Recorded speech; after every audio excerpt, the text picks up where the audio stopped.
Jimmy Miller. Jerry, what's going on? Finally buddy? made it. Yeah, man. And you're a busy man, so we're lucky to have you here. Hey, thanks, man. Thanks for having me. It. Appreciate and, it. And I knew July was going to be tough. Yeah. July's a little tough, but, for you, Jerry, absolutely. Not a problem. Appreciate it. Anytime, man. So how you been doing? I've been doing okay. Yeah? Yeah. You look good. Thanks. So do you. Yeah. You've thanks. lost some weight here recently. Yeah, I've went through some diet changes, I say, and started this new ginseng stuff. Yeah. Which I swear by it now. I got to get you on it, Jerry. I got to try it. Yeah. I like natural stuff. Yeah. My mother, she's been trying to get me on this stuff for years, and I've always just been kind of like, oh, come on, what are you going to do with that stuff? It's nothing. But no, I swear by it. It's whatever your mom says. Yeah, I'm going to give it a try. Yeah. No, it's changed everything. It's changed my whole, I think, chemistry in my body, man. I mean, there for a little bit, it was getting a little bit tough on my stomach and stuff like that. I've been having some stomach issues, and I just started taking it just to see if it would help, and then it's actually good for your cardiovascular, your brain, your sugar levels, your glucose, and all that stuff, and it also actually helps you lose weight, suppresses your appetite. Well, nature provides us with most of, everything we need. Nature provides us with everything. Sometimes you have to have a chemist put a few things together to like make you an aspirin for a headache or something like that. And, I don't knock everything that Big Pharma does, antibiotics, when you're really sick. Yeah. There's a lot of us who wouldn't be here without that. But that being said, our food source, the source of our food anymore is tainted. It's poison. Yeah. And there's a reason that the rest of the world, I wouldn't say the rest of the world, I know Europe in particular doesn't take a lot of our food, and it's because of all the damaging I mean, a lot of the problems come with our gut, man. The gut health. I think that's the majority of the people's problem, man. Everything that you're eating now is processed. When I started having these stomach issues, I started trying not to eat processed foods, and it's so difficult to find, it's weird, isn't it? It's so difficult to find unprocessed foods that's just raw, that's good for you, but yet garbage is cheap and easily available. And then you got to look at the mechanism behind that of what pushes that. And that's another deep... It's called greed, Jerry. Yeah.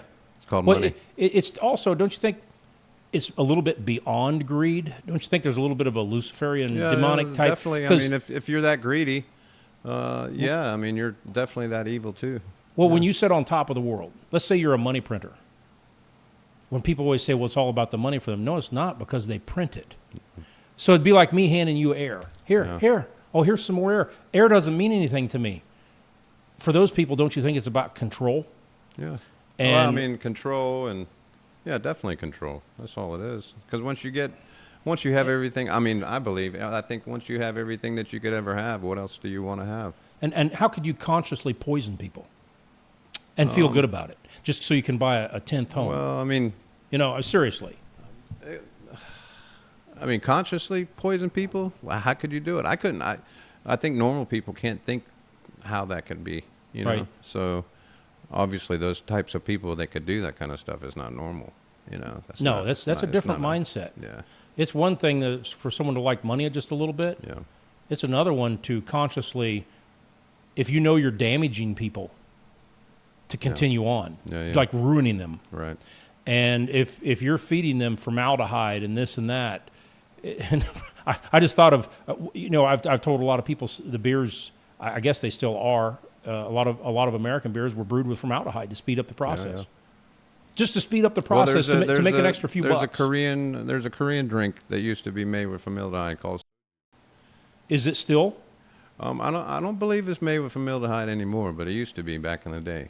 Right. Yeah, and I don't think that was too good for you to be drinking. No, and it's one thing if you do something. Formaldehyde should never have been used for something like that to begin with. Yeah. But if you do something, then you catch yourself going, okay, this isn't good. You stop. Right. They just keep dumping the throttle. Yeah. And so to me, that's a level above. It is greed, but I think there's something even deeper than that. And I think it's, like I said, Luciferian demonic type yeah. behavior, because you can't kill in mass yeah. and sit there and say, oh, it's just a little bit of greed. No. It's something deeper than that. When you already have, how many billions do you need? Yeah. Well, I mean, if you have good, you're going to have evil. Yeah. So, that's the split of the yin yang. And that's why people that are good can't conceive that evil is actually there, that exists. And it does. Mm-hmm. It's not a conspiracy. It's not all that. It's for real. Well, the people who will throw out those terms conspiracy are the same ones that are on the evil side, trying to make sure you look the other way. Yeah. And they're very good at manipulating. Well, who came up with the word conspiracy? Who invented the word conspiracy? I'm not sure who invented the word conspiracy. Probably the government. Yeah.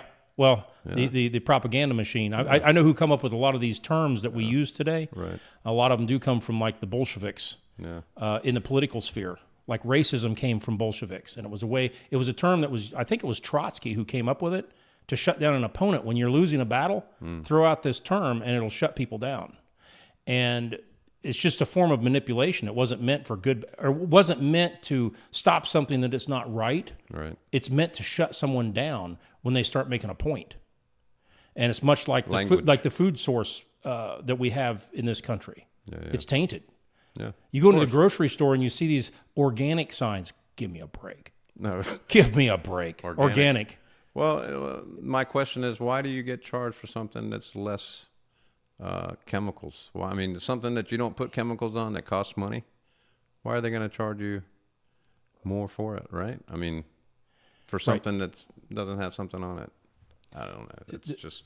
The goal of our leaders should be to make the populace as healthy as possible. Because when you think about it, when we talk about greed, what's the best way? You employ a lot of people. Yeah. Isn't the best way to get the most production out of your people is to make sure that they're healthy? Oh yeah, healthy. And they're vibrant. They've slept enough. They're ready to go. That's one of my number one things that I ask my employees. Did you get some rest last night? Did you sleep? You know, how do you feel today? It's not just for the business, but I care about them because in the long run, it's. I think in the long run, it's just gonna. I don't want them to burn out in a sense, So right. I'm always thinking about. So if you're just looking at production, you want your people to be healthy, happy, as stress-free as possible. We're always going to have a little bit of stress in life, but there's reasonable stress, then there's unreasonable stress. So when you poison people, you make them get on a hamster wheel. It's not really about production anymore, is it? No. It goes back to control. Yeah, and it's almost that they enjoy watching people suffer. Yeah. Which, and you were talking. Then you got to ask if it's even our race. Yeah, we can go down that rabbit hole if you want, but How did you start on these rabbit holes anyway? Well, that was your fault, Jerry. Yeah. So I met you. Sometimes I wish I'd have never met you, Jerry. Honestly, because I guess it was maybe a little over 10 years ago. 20 years ago, shit, or a little more than that. It feels like yesterday. Yeah. So yeah, I mean, you kind of opened my eyes to some stuff, and then from there it was off to the races. Freaked out a little bit here and there, got depressed here and there, and then realized that we're all in the same boat. Mm-hmm. And I think we had this discussion before that you just keep pushing, keep moving. And I think one time you called me up. What do you do? I said, well, you plan for the worst, and then hope for the best. And what you do is you keep pushing forth as if. Because it really doesn't matter if the end's coming or if something's coming or if some major false flag, whatever is coming. Yeah. Some incidences that happen in life that are either manipulated or by nature can be so massive, like a hurricane coming. You can prepare as much as you can, and you should. Yeah. But then you still can't. I think, fear is a big motivator. It's a big propaganda tool. Keep people in fear. Yeah. So the more you can keep them in fear, their adrenal glands, like you're talking about the gut. The more control you have. Yeah, you keep that gut messed up with the adrenal glands overfling. Oh my God, it's the end of the. You listen to the news. Throw some 5G in there. Yeah. The 5G is scrambling the brain. Yeah. And you notice these towers they're putting every 400 yards where we live, and they're not above tree line. They're below tree line. What kind of scares me is like what's in all these schools. Think about all the Wi-Fi routers and stuff that they have to put, and it's all just kind of gridded. And it's going like this, and it's just bombarding these kids all day long. Mm-hmm. You know, even when they get home. So, I don't know, Jerry. We're in times that I've never seen or even thought that we'd be living in. I mean, I remember, you know, when the cell phones first came out, the bag phones, I think it was the first cell phones, right? The ones I had, anyways. But yeah, I mean, who would have thought that today's technology would be where everybody is zombified? You know. Well, Hollywood gave us hints of that. Yeah. If you remember all the zombie movies. Yeah. So it's always in the movies. Yeah, yeah. You know, it's always in the movies. So throw a jab or two in there. Yeah. Yeah. Then you definitely got your zombies. Well, So. it's the amount of people that I know personally from, well, I've known some people in their 20s, but 40s through 70s, strokes, heart attacks, all kinds of issues. Massively. And I hate to ask. I always hate to ask because it's not like you're trying to rub it in. It's not like you're trying to rub salt into the wound. Yeah. But you do want to know for your own data. It's like one of the first things on my mind. I think you said it the other day on the phone. Have they been jabbed? Yeah. And every one of them that I've come across has been. Yeah. And it's sudden death. All at once, everybody's fine, and then they have 5 blockages that are 2 and 3 inches long, which is not normal. Yeah. It is not normal to have a blockage that long. Yeah, and then, I mean, there's a lot of stuff that you can't explain, but well, you can't explain it. You can't explain it if you just accept the truth. Yeah, and it's the kind of problem. hard. And that's the problem. A lot of people don't want to accept the truth, man. And I don't blame them in a sense. I mean, you want to be in denial. You don't want to be like, shit, I screwed up, or Well, you know, I thought the government loved me. You know, kind of shit. You know? Yeah. So, you know, I had a conversation with someone that had a conflict with someone else, and they were like, they're just, I mean, they're so far off the mark. I said, you're better off. You will be forgiven if you walk up in the street and slap someone and knock them to the ground. Yeah. 10 years later, you'll be forgiven. If you call them out for their stupidity, you will never be forgiven. That's right. Because the worst thing that another human wants is to be humiliated. And people who think they're really smart, and this elephant has been in the room the whole time, and people are pointing at it and say, look at this elephant. I don't see it. Yeah. Well, touch it. I'm not going to play into your conspiracy theories. Yeah. No, it's standing right there. Touch it. I'm not even going to do that because I'm not going to play it. They see it. But when they realize they've been lied to since birth in all institutions, they have to wake up to the fact that they were that gullible. That's what people really have that issue with. And when you talk about depression, most of the people who've come to some of the enlightenment or truth, I've seen some massive depression. So you got to be really careful how, and you can give hints, and you hope people follow a path and go, okay, just this doesn't make sense, does it? Yeah. I think that's how I start with you. It doesn't make sense, does it? Just have a look at, have a look at simple. this. You just got to ask some simple questions. That's all. Ask your simple questions, and if it doesn't make sense, it should have a simple answer. Yeah. You know what I'm saying? So, like, you ask yourself simple questions, and you get a simple answer. If you don't get a simple answer, something's up. Right. For the most part, you know. Yeah. Unless you get into, I guess, some complex questions, but simple questions, but, yeah. Well, on the human behavior side, when you get onto the human behavior side, it is because we've been living this condition, the human condition, for over hundreds of thousands of years, if not more than that, right? So it's programmed into your DNA. It's just like bears with cubs. They know how to raise those cubs. Yeah. It doesn't have to be in a manual. It doesn't have to be in a book. It's instinctual. It's in their DNA. It knows how to produce the best cub for its best likelihood to survive. Right. So we know that as, like, you have children. Your mom had you. I got to tell you a funny story about your mom, too. I do. I got to tell you a funny story. Right. But remind me of that. Yeah. Because when you mentioned your mom earlier, I started smiling. One is I smile because I think of the damn food she makes. Yeah. You know, you've given me a call before, and I've been 30 miles away. It's like, Mom's cooking. Everything stops. I'm on my way. We need to do that again soon, Jerry. Yeah. And so I know where you got your skills from in cooking. And then I think you've taken it to another level, but you know, like when I went through culinary school, the first thing you learn is the basic 5 sauces. You learn how to cut vegetables. Right. And you get the basis down. And then you build from that. So if you can make the 5 basic sauces, you can make any sauce in the world. Now I've already forgot what I was talking about, and that I start talking about food, I get Yeah, lost. no. But I'm going to tell you a story. We'll just cut this right now and get something going, you know? We'll start cooking. Your mom, I got to tell you this quick story. We can get back to that. Just put a little laugh into it, too. Yeah. So, and it's always been Jimmy's mom. You know, I didn't know her first name. It was Jimmy's mom. This was, I don't know, 7-8 years ago. So I'm in Costco, and a lady comes around the corner. It looks just like your mom. And your mom's full Korean. Yeah. Right?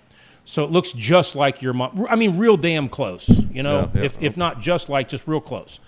I look at Heather and I said, oh, man, that's Jimmy's mom. And I said, I don't want to be rude. She said, because the lady looked at me and then looked away. It's like, she's fed me great food. I said, I got to say hi. But I said, I forget her first name. I want to say, hey, how you doing? And so I walk up to her and I say, hey, how you doing? And she goes, huh? I said, Jimmy's mom? And she goes, she looks at me and she gets really like, I mean, she gets pissed and she goes, oh, yeah, because we all look alike, right? And I'm like, what am I going to say? I mean, it was from a real person. It was from a real thing. And when she said that, it's like anything that I have to say is going to look worse because she's thinking I'm coming from a wrong angle. Right. But, I mean, I've run across white people, too, and I think it's somebody. Yeah. And I tap on their, hey, how you doing? They're like, I mean, you shouldn't feel bad because I was in Korea once with my mom. Yeah. Right. And we're out shopping. And I haven't been back to Korea since I was a kid. I'm half Korean. My mother's Korean. So I went back to Korea to go visit the family and all my aunts and uncles and cousins and the whole nine. And so I don't speak much Korean, you know. And my mom, we're out shopping in some markets, and I'm just following her. And the next thing I know, we walk out into the street, right? Mm-hmm. And when I walk out into the street, it's just like a sea of people. But everybody was like the same height, dude. Yeah. The same height, the same color hair, and everybody just scattering. I'm just like, oh shit. I'm in Korea with my mom only. I don't know where the hell I'm at. I don't speak no Korean. I'm like, oh, and I started panicking. I'm like, Ma, where are you at? And then she's like, boy, I'm over here. You know? So you couldn't find your own mom? Yeah, for a minute. So it's okay, Jerry. Okay. Yeah. All right. It happens. Yeah. And what, the average height, 5'6", 5'5"? Yeah, unless you're Yao Ming, I guess. So every time I hear that song, I'm big in Japan, I think of myself, I was like, yeah, I'd be pretty big in Japan. Yeah. 6'3" is pretty huge. big. Yeah. You'd be damn, what is it, Godzilla? Yeah. I'd be the world's biggest, or the world's largest midget. That's what I'd be. The world's largest midget. Yeah. They'd call you Godzilla. Yeah. And they start running away. What if I came up out of the water? You know? Yeah, definitely they'd run away. First they'd look, and then they start running. Jeremy, your mom's Korean beef is just, it's to die for. She's good, man. Everybody loves her food, but it's a common thing. Like I hear a lot of Korean family mothers, old school mothers, are just, their food is food is central on it. I always called it our cultural currency. Yeah. And I used to like to go to Los Angeles before it got destroyed politically. And it's, but why? Because the people who came to Los Angeles came there from wherever culture they come from. And if they're not a doctor or a lawyer, they're not, they haven't been brought in for a specific reason, for a specific industry. A lot of times they'll start a restaurant. So I'm getting authentic food from whatever region that comes from, and it's unfiltered. It hasn't been Americanized yet, and I'm sitting in this environment where I'm getting this. You're sucking up the culture. You're listening. You're watching the behavior. You're watching You're watching a family unit work. You got the grandma back there cutting vegetables. The son maybe run the front or whatever. Vice versa. It's a family unit, and I always appreciate that. And then I always think, I would like to pop back in 3 generations later, after the grandma's gone, the grandpa's gone, the mom and dad may be gone, and let's see what the kids. You'd be eating microwavable food, dude. So it's just it goes there. It's dying, and it's a shame. Right? It's dying. Is that what you're saying? Yeah. Like culture's dying. Yeah. So the leftists, they rage about culture, but yet they're destroying all cultures. Oh yeah. All individual cultures, it's being destroyed.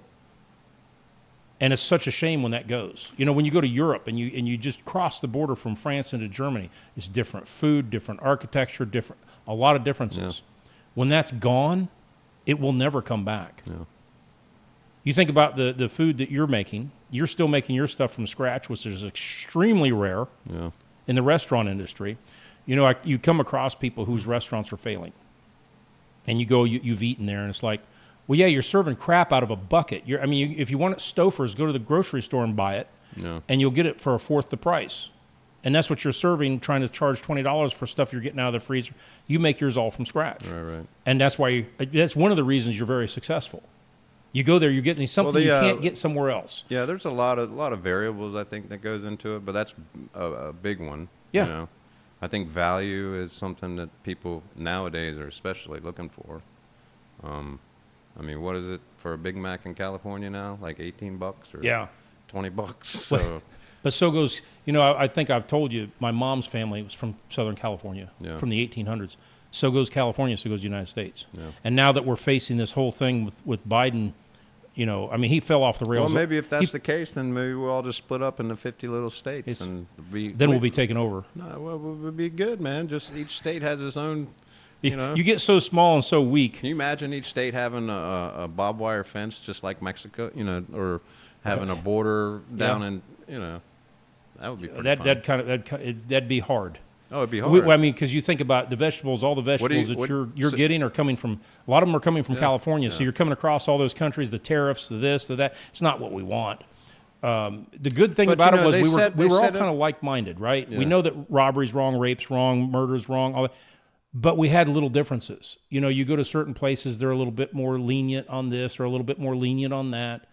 But we all had the same basis as far as the bedrock. Mm-hmm. Now it's going wacky. Right. And now that it's going wacky, it's being destroyed. But you do not, people say just let California go. You take California out of the equation of the United States, you might as well have taken your heart, your liver, or something like that because it's that big to the United States. It's its own country inside of its country. Yeah. And they produce, like I said, the vegetables you get. A lot of them come from California, I'm sure. Right. Take that out. All at once. The bad thing is, so goes California, so goes the United States, because it is a leading.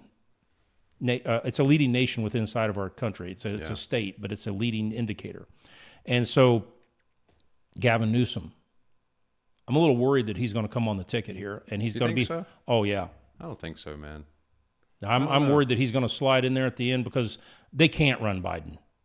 I mean, they can, and I'll tell you what, these people out there that are still cheering him on, even if that person didn't like Donald Trump, you're honestly going to cheer on someone who's got the finger on the first or second biggest nuclear arsenal in the world, and they can't carry on a sentence. They can't formulate a sentence. This is some and the rest of the country. Hey, Xi Jinping is no joke. Yeah, neither is Putin. Then you got to start thinking like, is all this done on purpose though? Sure. I mean, the organized destruction. Yeah. That one world government. And so all you got to do is just follow where the money goes, I suppose. Yeah, that's what it's all coming down to. How much of your freedom are you willing to lose to continue on? Yeah. And that's the trade out that they want. And so they slowly nip away at the freedoms. Yeah. You know, like in California, no more gas stoves. They're going to do it with internal combustion engines, which is good luck with that one. Well, yeah, all the landscape and all the landscaping stuff's battery operated now or something. I hear. Yeah. So the grid already has problems, and where are you getting the energy from? Well, some of it's from hydropower out there, but others isn't. Yeah. So it's all still pollutants. They're complaining about Bitcoin mining. Yeah. And they want to do all that. It's they pick out one thing. It's kind of like California went on the ban. They banned straws. Straws. Yeah, that was like 5-6 years ago. They banned straws because straws were just destroying everything. Any straws? Like a straw that you put into your drink. Yeah. Drink a soda. The plastic one or the plastic? Paper too? No, not the paper. The plastic. Okay. But the paper wasn't too much. There weren't too many paper straws around back 6 years ago. Yeah, but the paper plastic's usually wrapped in plastic. Plastic. But still, whatever it is, they did away with straws. And I remember what happened was we shot a movie here. Yeah. And we had someone from California come in, and they were like, they were going against this, you know, they couldn't understand why we're still using straws. And we had someone that was disabled in a wheelchair, couldn't use the arms. And he looked at her and he goes, "What about me?" And the energy field that went across that set was like, she'd never even thought about it. It's like you got a bunch of disabled people who can't use their hands or pick up the drink, right? Right. What are you going to do with that? Yeah, but when you go in the hospital, you got to use a straw. Anarcho-tyranny, okay? That's a term. You pick out one little thing over here that doesn't really matter, and you just focus and drive it home. Yeah. While otherwise, you've seen the streets of California. You've seen videos. Littered in filth, littered in needles, littered up in San Francisco. Garbage everywhere. So, but the straws were the problem. Yeah. Really? And so that's I like the new apps they got where they can, like, you download this app and you can see where all the feces shit marks are around the city. Yeah. That's I mean, crazy. When you were a kid and you were coming up in this country, you're close to 50? Yeah, 49. Okay. Yeah. So Yeah, in so the that's 70s, close to 50, Jerry. Yeah. I thought you were. I try not to think about that. Well, it doesn't matter. Yeah, it's close to 50, isn't it? 49. Yeah. So you're almost, you're getting there. Yeah. That's, but when you were a kid, did you ever think that the United States would be that? No. Like you'd have an app to show you where a feces marker is in San Francisco? When I was a kid, you would never think the United States would be like what is now. Come on, back in the day, I mean, you remember when Howard Stern was like a big thing, to be talked about. Now look at every song that comes out, every movie that comes out. I mean, what happened to the FAA or whatever that controls the speech or whatever on the broadcast? What happened to them? How come they don't control that stuff anymore? Well, because it's not being transmitted through the air. It's through, and if it is like your Sirius app or whatever, it's a private, it can't be consumed by public unless you hack it. So any public airways is still controlled. You have the I think it's the 7 deadly words still, but they slip it in here and there. It's a steady degeneration. But the music that a generation listens to is really an indicator of what that generation is. It's an outpouring. It is the FAA, it's an outpouring right? of your soul. Is it? FAA is the airlines. FFA. No. FA. What the hell is it? It's the. You know what I'm talking about. Yeah, no, because we had a lady that was chair of it. Heather, what is that? FAA? That's the Federal Aviation Administration. FFA is communications. Is that correct? That's bad, isn't it? That's terrible. See, FCC. FCC. Federal Communications Commission. That's it. Federal Cookie Commission. Commission. What the hell happened to the FCC, Jerry? We'll start again. We'll start with the FCC. Hey, when you hit 50, I'm above 50, so you got that card to pull out and say, "Oh, this." But is why I that forgot. was a big thing. What happened? Like you couldn't curse. It's controlled. You couldn't say anything. Anarcho-tyranny is what it is. We're gonna focus on this. Hey, now you can't say anything. You can't question the shot. Right. We'll shut you off. We'll shut you down. And in fact, when we turn to digital currency, we'll just shut your bank account off. Yeah. But we were up on side of the of building 2, the studio, and working on the side of the building last night. And this person pulls up down the street, right, blasting, and the filth. She gonna suck my dick. I want cream in her. Just and had it way up. Now, what if you were coming to eat with and you had your little family and a 2 or 4 or 5-year-old and grandma? I see that shit all the time around here. I'm like, what the hell? What happened to your dignity? Yeah, exactly. What happened to middle class? What happened to allowing it? Yeah. Well, when you were a kid, if you'd have spoke that way, I can guarantee your mom would have want to go down that knocked you. rabbit hole. I mean, it goes down to a lot of people just missing their dad. They're well, the dads have been taken out of the scene. Yeah. Good so thing. There's no discipline. It's no hold bar, whatever the hell they want to do. It's the craziest thing. Like I've seen kids nowadays freak out in front of their parents. Like it's like they should go into a mental institution. Back in the day, it was a mental. You got to get your kid checked out. Now it's like normal. So I don't know. Just from what I've seen in the restaurants and kids coming in with their parents and just no respect for their parents. In the 70s and 80s, the court systems changed heavily. It was almost impossible for a father to get the kids. Yeah. I'll speak on issue here that'll catch a lot of flack, but it's the absolute truth. Fathers are usually the disciplinarian in any family institution. Now, mothers are the lower disciplinarians. Right. But when it's really serious, Unless you're an Asian mother. yeah, okay.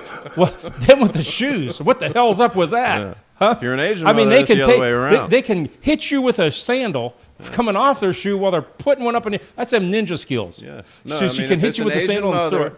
The father will be like, "You dealing with your mom? That's yeah." Okay, well, in European culture, it was the saying was always up until about the 1960s, 70s. Wait till your dad gets home. Yeah. Because the men were men. Right. And if something went down, it was really going to go down. You're going to have to contend with him. And this was a man. This was before they feminized the men. Yeah. And you had price to pay. Just like in the animal kingdom, there's a price to pay if you mess with the mama, you mess with the dad. There's with the little cubs. They'll bat them around, straighten them out. Well, that all ended. There was a reason behind this. We lived a certain way since the beginning of time. Dr. Spock came along. Not Leonard Nimoy, but Dr. Spock. Yeah, when I was a kid and I heard that name, it's like, why is this guy on Star Trek? What's he writing books about for child rearing? But it wasn't him. It was another Dr. Spock. Never discipline your children. Listen to what they have to say at 2 years old. So I guess if they want a chocolate bar instead of a real meal, let them have that. But with this thing with the females, right? Yeah. Taking the men out of the equation, and the government becomes the man, and the female becomes the head of the household. Okay? You have to have both dynamics. I think females, by and large, bring a nurturing aspect. So you wouldn't want men raising little babies. Like, let's go back 50 years. Men are men, women are women, right? There's a distinct difference. Yeah. You don't want men raising little, because the women provide that nurturing, but you don't want women raising boys at age 12, 13, 14, because you have to have, hey, like it or not, you have to have a little fear. A little fear of the law, a little fear of what's right and what's wrong, because if you don't, your mind is not fully developed when you're 10, 12 years old. You're going to go off the rails unless you got authority, just like much if the police was not allowed to pull you over anymore for speeding. And if they did, they could only give you a warning. Well, pretty soon everyone's driving 120 miles an hour. Mm-hmm. So by eliminating the man in the equation, you really destroyed the family unit. Yeah. We were going to talk about a movie, and I recommend anybody go watch this movie. It's called Dirty Blonde. Yeah. And Sarah Donnelly, Yep. and Amber Lynn Allen. Do you know who Amber Lynn is? You ever seen her? No, I don't think. I'm sorry. That's wrong. Ginger Lynn. Sorry. Ginger Lynn. Ginger Lynn. Yeah, Ginger Lynn, yeah. You know you know how she was famous? No.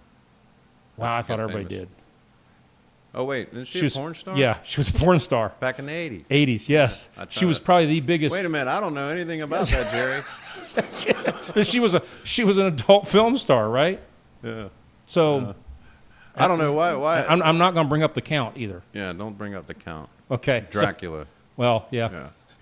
So anyway, you go back to she was an adult. She was probably the most well-known early 80s film star, but she was also a really good actress. She took a lot of lessons. I think she was married or had a relationship with Charlie Sheen for like 2 or 3 years. So she was in that realm of busting out of the adult film industry, and she wanted to make it in the regular industry.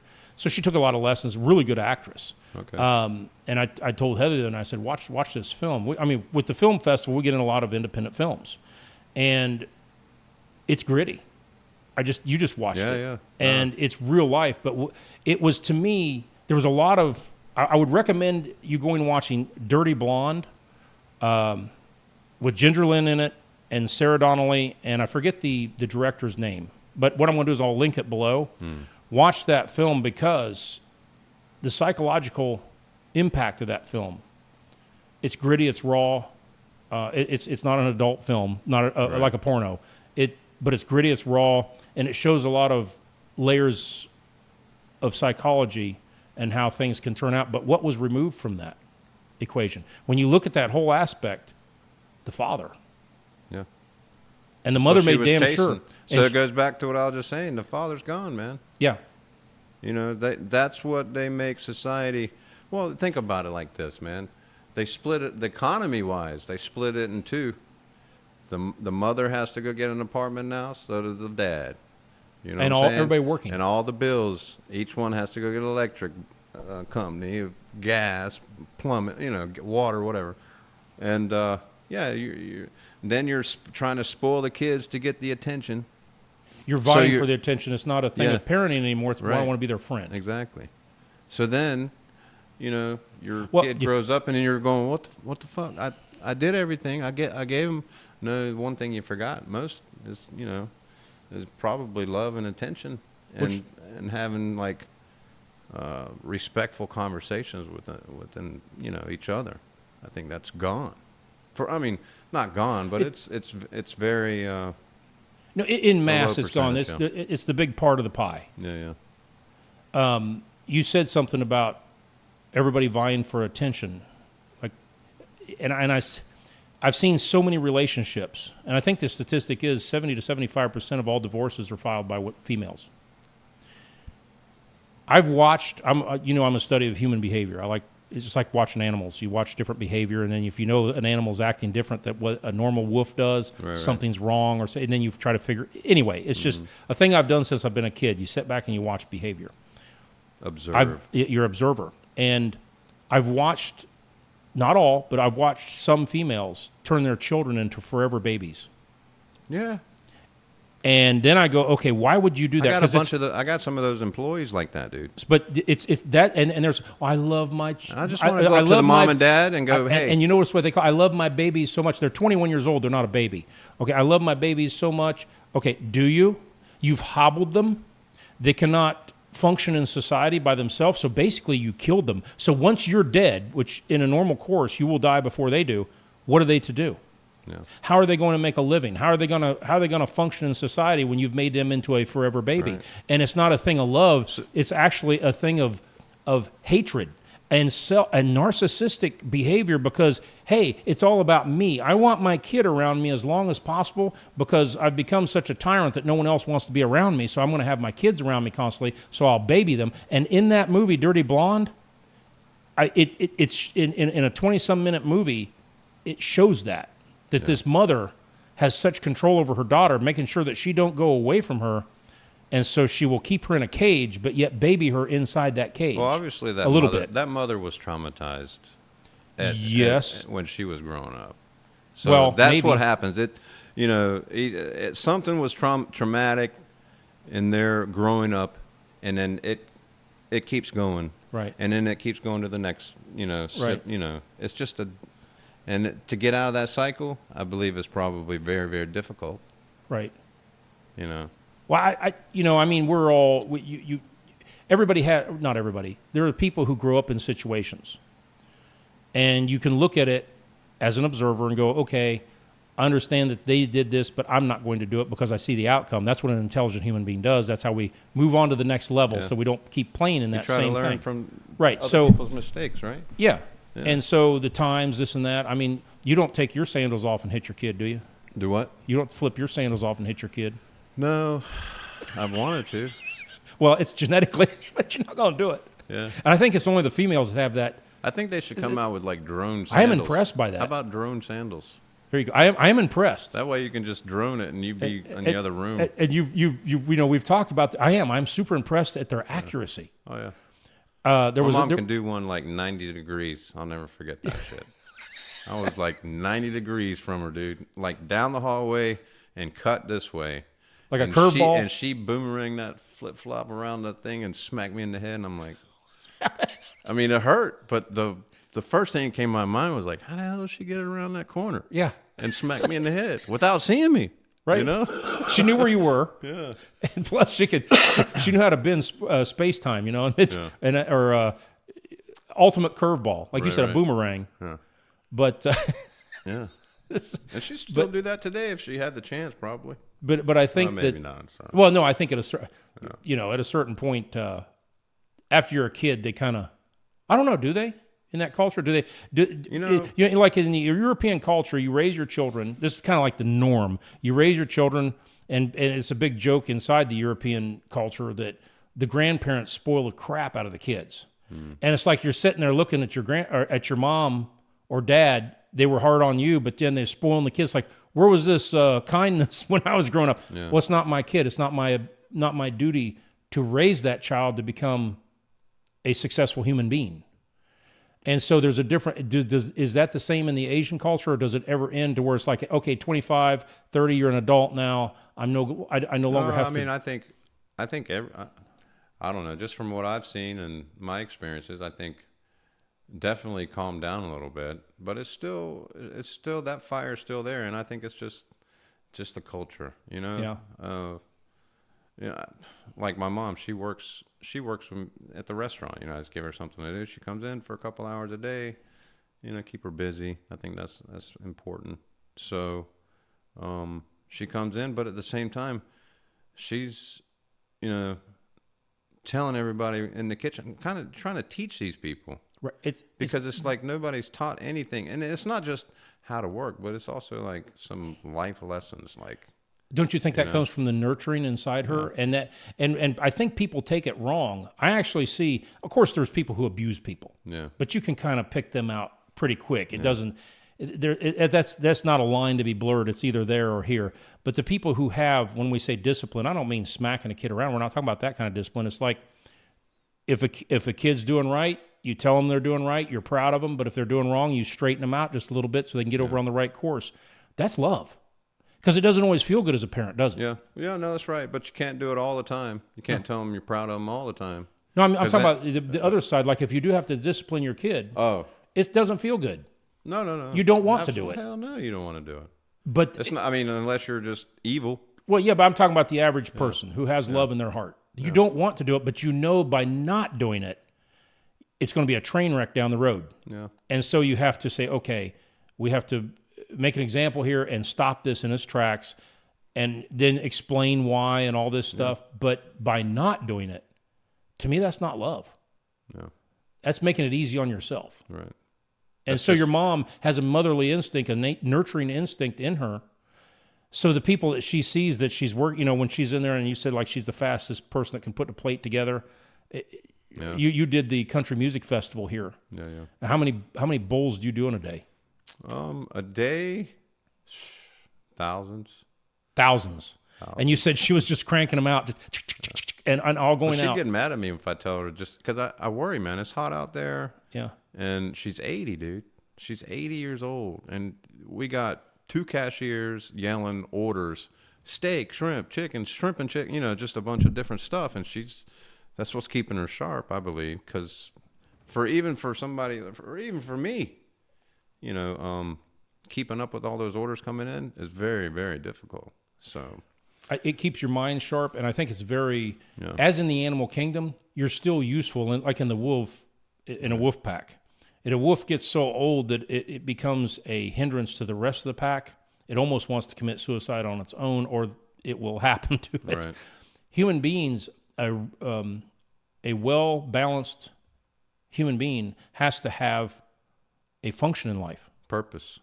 And the number one reason for a lot of, I don't know about if it's number one, but for people who aren't addicted to drugs or, you know, any type of addiction like that, but the number one reason people fall into massive depression, like clinical depression and suicide, is they cannot formulate a future because there's no function for them. They're not needed. So by what you said, and when you look at these old ancient cultures, when you say ancient, not long ago, a couple generations ago, the grandparents still had a role. Yeah. And and when someone will say, well, you're working your money. No, you're not. You're giving her a purpose. Yeah. She's helping you. And then you do the same for your kids when you get to be 80. And you keep that. I think that is so important. And the split up, which you was talking about earlier, the split up of the family. Yeah. Took that away, didn't it? Oh, the government says, that's okay, we'll just send you a check. You just sit and watch TV and eat garbage food, we'll just send you a check. Let's keep the economy rolling. We'll send you a check. Right. Because I guarantee you, the bond that you have with your mother, let someone try to come at you through her. You'll have a hell of a fight on your hands. Oh, yeah.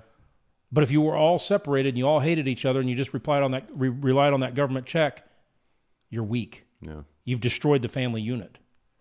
And so I have great respect for family units that stick together like that. I watch them, and sometimes you'll go out and you'll see kids that part of a restaurant, you know, there'll be like a 10-year-old and they're cleaning, and some of the people go, oh my God, that kid's working. That's a great thing. Right. It's a family unit. They all... Well, yeah, it's such a great thing. And it's, when you do see it nowadays, it's like, whoa, it's a super great thing because it's rare. Right. You know, Like you definitely stop for a minute and go, holy shit, look at this kid. Have you seen it? You've been in. You were in business when I still had my bakery, restaurant, and cafe. I believe that was 1990. My first restaurant was 99. No, you had that little one. 99. On 32nd. Fourth. Yeah. That was 99. 99.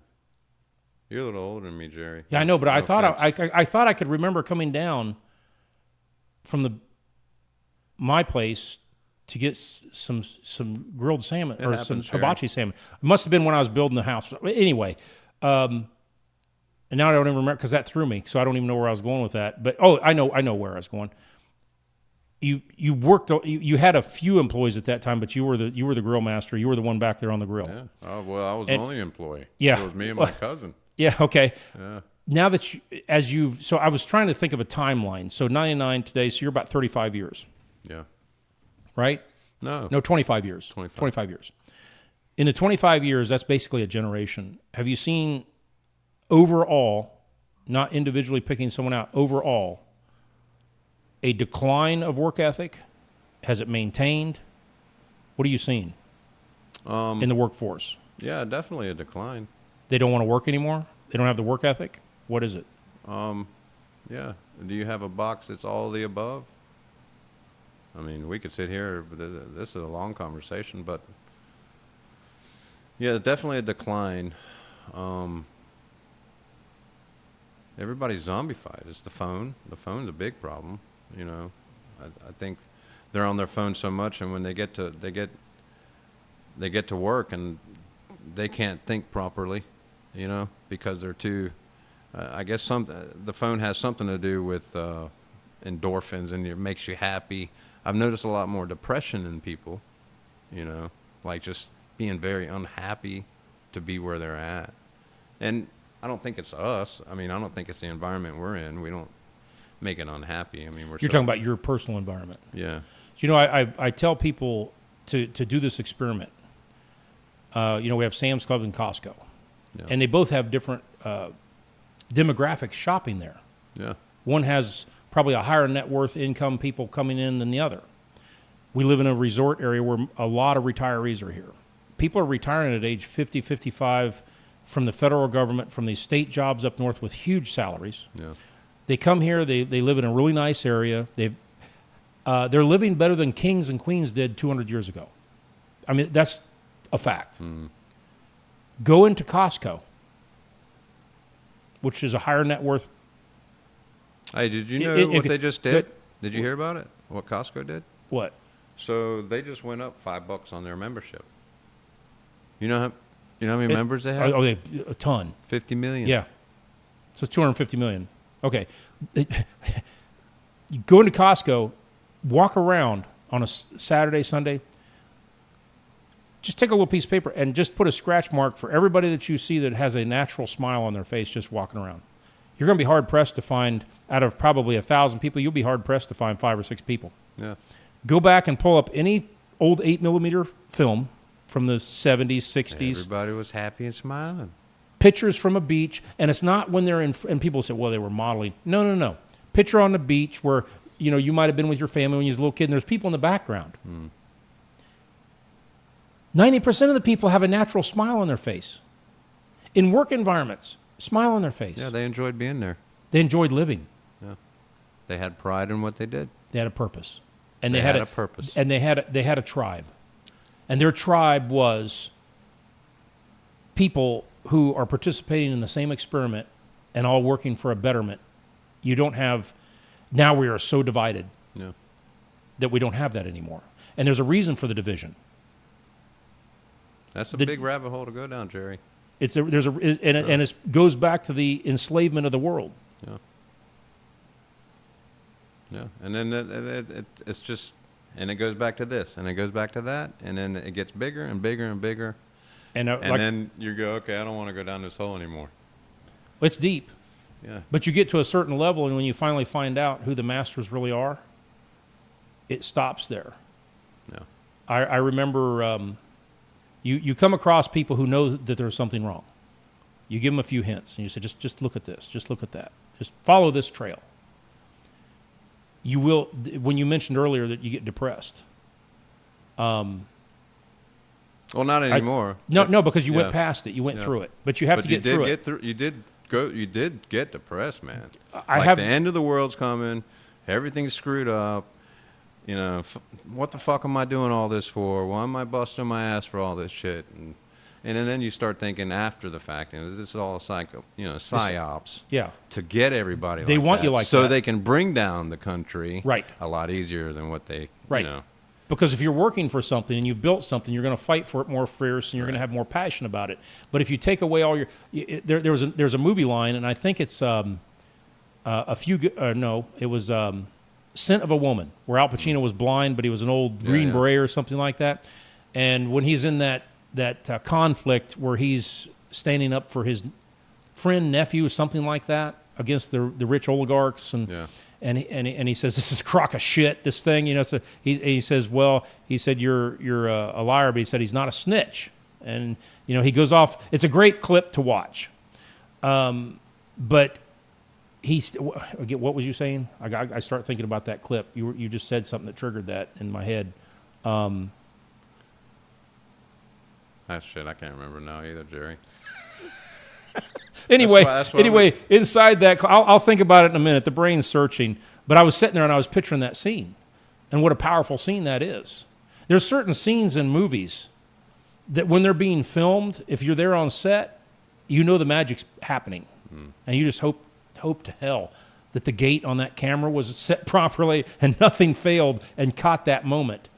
I'll remember it in a minute. Well, but he made all you got to do is get the chip, Jerry. The chip? I don't want the chip. Get the chip, and then you can just Google it in your head. That's not going to happen. And then you'll never forget shit. You can just calendarize your head. Yeah, I don't know. The chip. Yeah. Come on, man. Let's get the chip. Yeah. The only chip I'm going to get is a potato chip. Why don't we do this? We'll do the future podcast. Yeah. Well, we don't say shit. We just sit next to each other. Yeah. We sit next to each other and go, and then you go. Well, they've kind of showed that in movies, haven't they? Yeah. Where people don't have any interaction anymore. It's all through a telepathic, through the internet. What if we're in it now? Skynet. Isn't it funny they call it Skynet, What too? if we're in it now? We already are. We already are. And to try to jump out of that dimension. That's another episode, buddy. Yeah. So they always use the movies, though, to show you what's coming. Are you talking about zombies? We're kind of in that zombie state now, aren't we? People are walking around without a clue. Their head up their ass. They don't. Not everybody, but a lot of people are walking around. It's bad when they got to put signs on the ground. Yeah. You know what I'm saying? I got a food truck and I take it out to Lakewood campgrounds in the summer, and they have some signs on the ground, man, and they do it out of the college. Like when you're crossing the street, they put a stop sign on the ground. They put walk on the ground because everybody's looking on the fucking ground. They're not looking up. You think about the motor skills that we learned as kids. I don't know how much you did outside. I mean, we played. I was always outside. We played with stuff like dynamite, all kinds of stuff, gunpowder, when we were like young. Yeah. And today, that's I don't think horrifying. I did that. I just did fireworks, Jerry. You're a little bit more Viking than me, buddy. Yeah, we got to practice. But it taught you, and I'm not suggesting this to anybody to do this. This is a disclaimer. But what it taught you was that there were there could be a direct response to the action you just took that could be critical. And so you had to behave. You had to watch what you were doing. Yeah. The helicopter parents, when they weren't around, it was just like they tell you, just come back before dark, or better get your job done. And it was some dangerous stuff. That's when you were learning motor skills. That's when you were learning that there are results to your actions, and it wasn't going to be covered up. Yeah, it's called life or death. You might lose your arm, you might lose your finger, and or your life. Kids around us, lose an eyeball, lose a finger, this and that. What it do? It taught the rest of us to like, okay, this is the limit that we can push to. But when they took that away and they helicoptered over everyone, now you have to have this sign on the ground. You have to have all these different things. I was in Europe in 2008. I think I took my daughter over there. We were up on an alpine slide in lower Germany. Oh, you did one of those? Yeah, in lower Germany. I wanted to do one of those, it was beautiful. It looks fucking fun as hell. Here's the difference. I love to ski, but I mean, if you're on one of those things, Oh, it's fun. You're hauling ass, right? Yeah. Here's the difference of America and there at this time, right? So we get up there and we go up the lift. It's in it's down in Lower Germany, and close to, and it may have been even Austria. I don't remember. But anyway, a ski resort. They put them on there so they can use them in the summer. They give you the sled at the bottom, and you ride up. You put it in the chair. You ride up, and when you get up there, there's no one up there. You put it down on the track and you go down. There's no sign. There's no warnings. Nothing. Not even like. There's no warnings. No, there was no warnings. It was just. Not a sign that says break. No, there's no on the little. There's not even a picture. No, on the sled. There's a little. It's brake forward. Can you imagine how many dumbasses over here would get hurt? I asked an attorney, and up in Switzerland at the Lauterbrunnen, up in Jungfrau, which is it's amazing. They filmed like 5 James Bonds there. Like there's a lot of the skiing scenes. Beautiful. Yeah. To me, it's the most beautiful. I've seen the trolley go down that thing. Yeah. Yeah. So I did a video there that got over 1 million views in like no time. It was just, I mean, it's the most beautiful place on earth. But anyway, you go up there, the Swiss tunneled through the Alps back in the 1800s, and this cogwheel train takes you all the way up to like 13 or 14,000 feet. But you get up there and you can walk out onto the edge of a glacier. There's a little tiny rope, like a 3/8-inch rope that's strung every 20 feet, and you could slip it. You're on ice. You're on snow. Yeah, not for me. But I talked to a lawyer who was on a train when we were in Munich, and I said, the thing is, I'm surprised there's no warnings. There's no this. There's no that. And he looked at me. I don't know if he was Austrian or German. He said, if you're that stupid, we don't want you to reproduce anyway. And as bad as that sounds, it's like because like the sled thing, right? Yeah. If you're that stupid, we don't want you to reproduce. Yeah. And it was like, okay, I get that. I get that. Yeah. But with freedom comes self-responsibility. Yeah. And so when you take and remove everything that can hurt you, you're lacking the ability to grow properly like we have for hundreds of thousands of years. We're no longer doing that. Therefore, you end up with these kids who are that you're working with. You said they're messed up. Well, they want you to be dependent on the government, man. That's it. And I don't know if I described that right. I was watching some of the words that I say, so I'm not inflammatory about different things. Yeah. But I'm trying to collect my thoughts before I just blurt it out. Yeah. But but I miss freedom. Like I said, we'd go out and we'd blow up an anthill in the damn field. But we weren't just blowing it up an anthill. You were trying to see what kind of crater you could create. You get the police called on you nowadays. Yeah. You'd have SWAT come out. Oh, the crap we did? Yeah. I blew out the back wall of the high school. Yeah. With acetylene and oxygen. See, don't do this, kids. Yeah. But in welding class, different things that we did. But I don't think our classroom ever blew up, Jerry. Yeah. Well, I always took things to the extreme a little bit. Hey, my philosophy was always live life like the movies. And yeah. You're your own stuntman, were you? I was my own stuntman, actor, or the director, the whole 9 yards. Yeah. And I never understood. Like, come on, let's do this. And it's a good thing now because I got a lot of good memories from that stuff. See, I would have done shit like that, but I was so afraid of my mom, man. You had to be smart enough to get away from it. You needed a dad. I'll never forget the time I broke my arm. She about broke my other arm. Yeah. Well, my old man always said, if you break something, you're gonna have to set it yourself. Yeah. Any minute. But he was a heavyweight champ boxer back in the 40s, and he could cuff you from here to you if you just looked at him kind of strange, Yeah. Very detailed, very work oriented, all that stuff. You had your job to do, you better do it. Just very, I would hate to say militaristic, but kind of, it's like you didn't jump out of the line, like you said. If you got hurt, you were more afraid to tell your parents than to come bawling in. And if you did get hurt, you didn't show it. Mm-hmm. You okay?